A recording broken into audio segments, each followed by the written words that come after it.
Guys अस्सलाम वालेकुम। हमारे दिन की शुरुआत हुई गरम गरम चाय के साथ, जैसे हमेशा होती है। और मेरी नन्ही सी परियों के साथ यहाँ पर रीदा और ईबा दोनों मस्ती कर रही थी। रीदा और ईबा खा रही थी दोनों मखाने, और मखाने खाते खाते दोनों में हो गई लड़ाई। लड़ाई होने के बाद ईबा ने मखाने ले लिए और रीदा को गुस्सा आ गया, वो बाहर जाने लगी। गुस्से से भरी रीदा बाहर जाने लगी, तभी रीदा के अब्बूजी ने उसको आवाज़ लगाई। आवाज़ लगा के उसे लालच दिया पैसों का, और वो पैसों के लालच में आ गई। उसने अब्बूजी से पैसे लिए और वो खुश हो गई।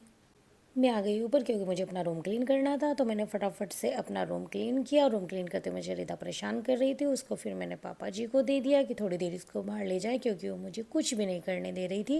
रीदा और पापा जी फुल मस्ती करते हुए बाहर निकल गए, क्योंकि रीदा पापा जी के साथ बहुत ज़्यादा खुश रहती है। ये देखिए फुल एंजॉय कर रहे थे, और पापा जी से ऊपर अपने कंधे पे बिठा के लेके चल दिए, और ये भी जाने के लिए बिल्कुल रेडी थी। और इसने मुझे बाय किया, और ये पापा जी के साथ निकल गई घूमने के लिए।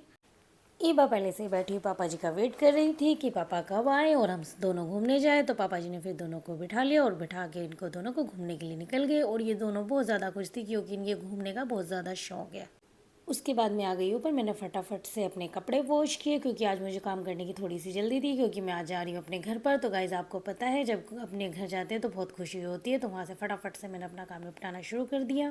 रिदा आ गई थी ऊपर, मैंने इसको फटाफट से बातें बातें कराया। फिर मैंने इसको देखा, ये मेरी नन्ही सी परी बहुत रो रही थी, तो मैंने इसको फ़ोन दिया। फ़ोन लेने के बाद ये चुप हो जाती थी, और जब मैं इससे फ़ोन लेती थी फिर से रोना शुरू कर देती थी। रिदु के साथ मस्ती करते करते मैंने इसको रेडी कर दिया, और थोड़ी देर के लिए मैंने इसको सुला दिया। मैंने अपनी सब्ज़ी की फुल तैयारी कर रखी थी, क्योंकि मुझे बनानी थी आज सोटे की फलियाँ। तो मैंने यहाँ पे तेल को गरम किया, गरम करके फटाफट से गरम मसाले का तड़का दिया, और उसके बाद मैंने डाला लहसुन प्याज का पेस्ट। और दूसरे गैस पे देवरानी बना रही थी रोटी। मुझे थोड़ी सी जल्दी थी, क्योंकि आज मुझे अपने घर जाना है। घर जाने की बहुत ज़्यादा खुशी होती है, जो गाइज़ आपको पता है। मैं आ गई बाहर देखने के लिए कि सब्ज़ी कट गई है क्या। यहाँ पर मेरी जेठानी सब्ज़ी काट रही थी, जो कि दथाड़े से काटती है, मुझसे नहीं कटती है। और मेरा मसाला बिल्कुल हो गया था भुन के एकदम तैयार। उसके बाद मैंने डाल दी इसके अंदर सुंठे की फलियाँ, जो कि सीटी लग के रेडी हो गई थी। फिर मैंने उसे ओपन किया, और हरा धनिया वगैरह डालकर मैंने उसको रेडी कर दिया। अल्हम्दुलिल्लाह मेरा खाना बिल्कुल रेडी हो गया।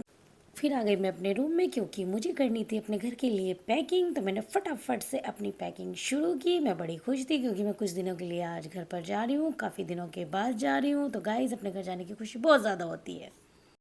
रीदा उठ गई थी, रीदा और ईबा दोनों मस्ती कर रही थी। यहाँ पे ईबा मंकी की तरह उछल रही थी, और रीदा कंफ्यूज थी कि ईबा क्या कर रही है पता नहीं, पर दोनों फुल एंजॉय कर रही थी। उसके बाद मैं वेट कर रही थी इफ़रा के स्कूल से आने का। और गाइस यहाँ पे इफ़रा गई स्कूल से, पर ये बहुत ज़्यादा थकी हुई आती है। ये आके मुझे पूरी स्टोरी सुनाती है कि मम्मा मैं बिल्कुल थक गई, मैं परेशान हो गई। ये मेरा छोटू सा नन्नू सा बच्चा बड़ा ही कमज़ोर सा है, तो ये एकदम से थक जाता है। ये आ गई, बैठ के सस्ताने लगी थोड़ी सी। फिर इसने मुझे स्टोरी सुनाई अपनी स्कूल की कि मम्मा मुझे ये सुना गया था मुझसे, ये हो गया था। इसके बाद इसने मुझे बोला इसे निकालो मेरे गले से, ये मुझे बहुत पेन करता है। फिर बताने लगी कि मम्मा ऐसे हुआ वैसे हुआ, ये हुआ। वही स्टोरी थी कि मेरे से ये सुनाया नहीं गया, मैंने वो सुना दी। इफ़रा थी बहुत ज़्यादा खुश, क्योंकि उसे पता लग गया था कि हम नानी जा रहे हैं, और कुछ दिन के लिए स्कूल से पीछा छूट जाएगा। उसके बाद मैं आ गई नीचे। मैंने नीचे आके देखा, इनाया भी रेडी हो रही थी। इनाया की भी सेम स्टोरी थी कि स्कूल में ये हुआ और वो हुआ। उसके बाद आ गया आरिश। आरिश भी अपने ड्रेस चेंज कर रहा था, और इसने देखा वीडियो बन रही है, तो ये भी फुल टेंशन में आ गया। फिर मुझे इफ़रा और रिदा को करना था रेडी। मैंने फटाफट से रिदा को रेडी किया। रेडी करने के बाद माशाल्लाह मेरी रिदा बहुत क्यूट लग रही थी, बड़ी प्यारी लग रही थी, और ये भी मैडम फ़ोन में ही बिज़ी थी। रेडी करने के बाद मुझे इसे फ़ोन देना पड़ता है, वरना ये मुझे बहुत परेशान करती है। तो फिर उसके बाद मैंने इफ़रा को भी रेडी कर दिया। अल्हम्दुलिल्लाह मेरी दोनों बेटियाँ रेडी हो गई थी, और दोनों बहुत ही क्यूट नन्ही नन्ही सी परी लग रही थी, और दोनों अपनी नानी के घर जाने के लिए बहुत खुश थी। यहाँ पे इफ़रा तो बहुत टेंशन मार रही थी, क्योंकि उसे पता था कुछ दिन के लिए स्कूल से पीछा छूट जाएगा, मम्मा जा रही है नानी के। और ये मेरी नन्ही सी परी आके खड़ी हो जाती अपनी फेवरेट जगह पर, जो कि मुझे बहुत ज़्यादा परेशान करती। और यहाँ पर इफ़रा इसे लेने आई, पर ये नहीं गई। इसने इसे बहुत ज़्यादा परेशान कर रखा था, और मुझे नीचे जाने की बहुत जल्दी थी, क्योंकि पापा जी वेट कर रहे थे, क्योंकि हमें छोड़ने के लिए आज पापा जी जा रहे हैं। मेरे हस्बैंड जी थोड़ा सा बिज़ी हैं। बड़ी मेहनत करने के बाद इफ़रा ले आई रीदा को नीचे, और रीदा बैठ गई आके टेबल पे। वो देख रही थी फ़ोन। यहीं पर बैठी हुई थी इफ़रा की दादी अम्मा। इफ़रा ने फिर दादी अम्मा को सलाम किया, फिर सलाम दुआ हुई, और दादी अम्मा ने दोनों के सिर पे हाथ रखा, और उसके बाद हम चल दिए अपनी नगरी। पापा जी कर रहे थे कार में हमारा वेट कि कब आएंगे, और हमारा सामान आधा रखा जा चुका था, तो एक बैग रह गया था। अम्मी ने बोला कोई बात नहीं, इसमें कितना सा वजन, इसे तो मैं अपना आप रख दूंगी। अम्मी ने उठा के पटक दिया कार में। और यहाँ पे इफ्रा का थोड़ा सा मूड ऑफ था क्योंकि इसके डैडी इसको मिलने के लिए नहीं आ सके क्योंकि वो थोड़ा सा बिजी थे। और यहाँ पर रीता परेशान थी कि मम्मा क्यों नहीं आई, और यहाँ पे इफ्रा परेशान हो रही थी कि मेरे डैडी क्यों नहीं आए। फिर इफ्रा बैठ गई कार में, और कार में बैठने के बाद ये थोड़ा सा इसका मूड सही हो गया और ये बड़ी खुश थी और ये फुल टेंशन में थी और बहुत टेंशन मार रही थी। उसके बाद रीता कंफ्यूज थी कि क्या हो रहा है।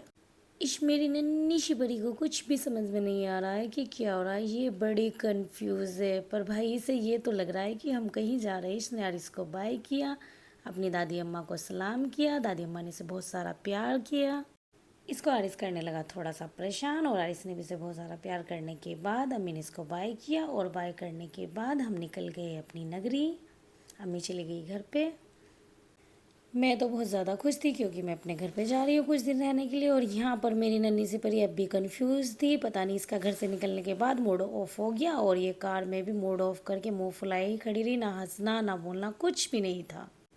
ये नन्नू सी परी बेचारी खड़ी खड़ी थक गई। इसने सोचा भाई बहुत सोच लिया, अब तो थोड़ी देर बैठ के सोचती हूँ। फिर इसने थोड़ी देर बैठ के सोचा। उधर मैंने इफ्रा को देखा, इफ्रा का भी थोड़ा सा मूड सही था और थोड़ा ख़राब था।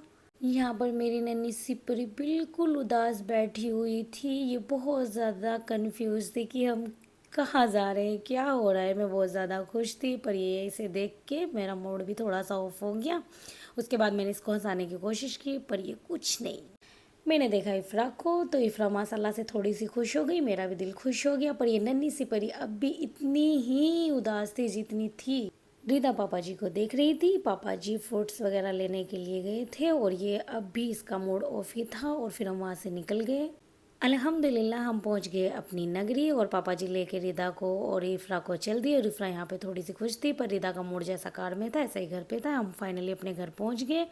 पापा जी ने हमें छोड़ दिया, और छोड़ने के बाद पापा जी ने सलाम दुआ हुई, बैठे। और रिदा का मूड अब भी ऑफ था। जहाँ पर मेरे बच्चों को बिल्कुल भी खुशी नहीं थी, पता नहीं दोनों का ही मूड ऑफ था। तो इन्हें देख के थोड़ा सा मुझे भी लगा। उसके बाद फिर आ गई मेरी अम्मी। मेरे मेज़ से इफ्रा ने सलाम किया, और अम्मी ने इनके सर पे हाथ रख के बहुत सारी दुआएं दी। अम्मी ने रिदा को हंसाने की खूब कोशिश की, पर रिदा बिल्कुल भी हंस नहीं रही थी। और ये है मेरा भतीजा, जो मुझे देख के माशाल्लाह से बहुत खुश हो गया। अब आपको मेरी वीडियो में सारी मेरी घर की मौज मस्ती देखने को मिलेगी। तो गाइज़, अगर आपको मेरी वीडियो पसंद आई हो तो लाइक करें, शेयर करें, मेरे चैनल को सब्सक्राइब करें। Thank you.